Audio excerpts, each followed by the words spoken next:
मिथिला के जंगलों में बहुत समय पहले एक सियार रहता था। वह बहुत आलसी था। पेट भरने के लिए खरगोश व चूहों का पीछा व उनका शिकार करना उसे बड़ा भारी लगता था।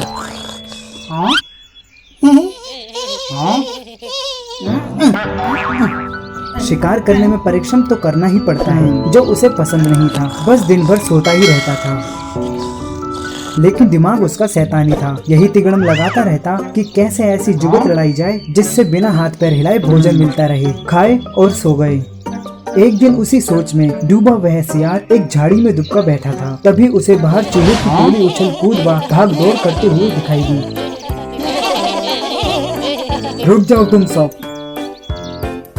उनमें एक मोटा सा चूहा था जिसे दूसरे चूहे सरदार कहकर बुलाते थे और उसका आदेश मानते थे।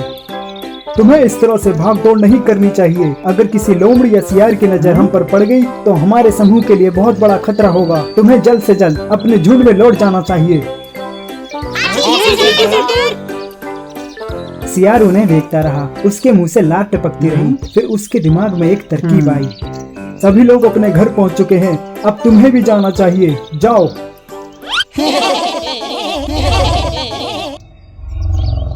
जब चूहे वहां से गए तो सियार ने दबे पांव उनका पीछा किया। आखिरकार मिल गया चूहों का घर, लेकिन मैं इन चूहों को पकड़ूं कैसे? हाँ, यही ठीक रहेगा। सियार वापस लौट गया। दूसरे दिन प्रातः ही वह उन चूहों के बिल के पास जाकर एक टांग पर खड़ा हो गया। उसका मुंह उगते सूरज की ओर था, आंखें बंद थी। जब चूहे बिलों से बाहर निकले तो सियार को उस अनोखी मुद्रा में खड़े देखकर वे बहुत चकित हुए। अरे ये कौन है और एक टांग पर क्यों खड़ा है? हमें जाकर इससे पूछना चाहिए। फिर एक चूहा हिम्मत करके सियार के निकट पहुंचा। सियार मामा, तुम इस प्रकार एक टांग पर क्यों खड़े हो? सियार ने एक आंख खोलकर बोला, मूर्ख, तुमने कभी मेरे बारे में नहीं सुना? मैं चारों टांग नीचे टिका दूंगा तो धरती मेरा बोझ नहीं संभाल पाएगी, यह डोल जाएगी। साथ ही तुम सब नष्ट हो जाओगे। तुम्हारे ही कल्याण के लिए मुझे एक टांग पर खड़ा रहना पड़ता है। ये तो महात्मा है, हमें इनके पास जाना चाहिए। चलो। वे सब सियार के निकट आकर खड़े हो गए। फिर चूहों के सरदार ने बोला, हे महान सियार, हमें अपने बारे में कुछ बताइए।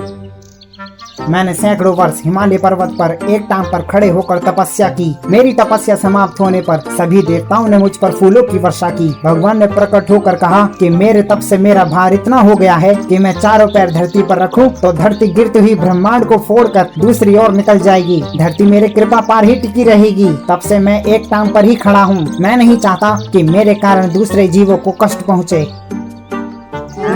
सारे चूहों का समूह हैरान होकर तपस्वी सियार के सामने हाथ जोड़कर खड़ा हो गया। तपस्वी मामा, आपने अपना मुंह सूरज की ओर क्यों कर रखा है? सूर्य की पूजा के लिए। और आपका मुंह क्यों खुला है?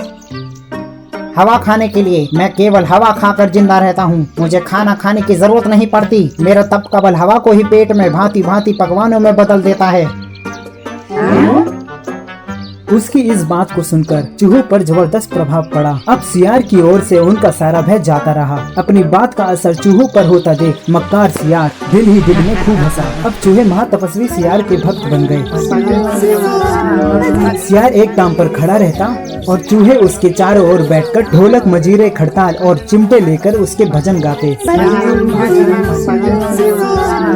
भजन कीर्तन समाप्त होने के बाद चूहों की टोलियां भक्ति रस में डूबकर अपने बिलों में घुसने लगती तो सियार सबसे दांत के चूहे को दबोच कर खा जाता।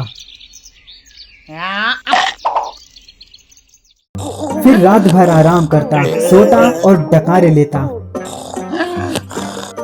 सुबह होते ही फिर वह चूहों के बिलों के पास आकर एक टांग पर खड़ा हो जाता और अपना नाटक चालू रखता। धीरे धीरे चूहों की संख्या कम होने लगी। चूहों के सरदार की नजर से यह बात छिपी नहीं रही।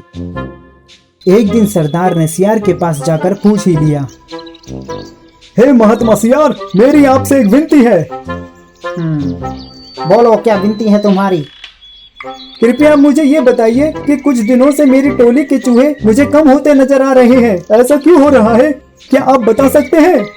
सियार ने आशीर्वाद की मुद्रा में हाथ उठाया। हे चतुर्मुषक, यह तो होना ही था। जो सच्चे मन से मेरी भक्ति करेगा वह शरीर वैकुंठ की ओर जाएगा। बहुत से चूहे भक्ति का फल पा रहे हैं।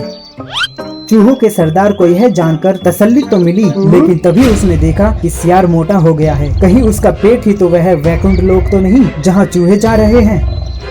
चूहों के सरदार ने बाकी बचे चूहों को चेताया और सियार को मारने की रणनीति बनाई। उसने स्वयं दूसरे दिन सबसे बाद में बिल में घुसने का निश्चय किया। भजन समाप्त होने के बाद चूहे बिलों में घुसे। सियार ने सबसे अंत के चूहे को दबोचना चाहा। चूहों का सरदार पहले ही चौकन्ना था। वह दाव मारकर सियार का पंजा बचा गया। असलियत का पता चलते ही वह उछलकर सियार की गर्दन पर चढ़ गया और उसने बाकी चूहों को हमला करने के लिए कहा, सब लोग बाहर आओ, आक्रमण करो। बाकी चूहे भी सियार पर झपटे। सारे चूहे सियार को काटने लगे और कुछ ही देर में महात्मा सियार को कंकाल सियार बना दिया। केवल उसकी हड्डियों का पिंजरा बचा रह गया। इस कहानी से हमें क्या शिक्षा मिलती है? यही कि ढोंग कुछ ही दिन चलता है, फिर ढोंगी को अपनी करनी का फल मिलता ही है।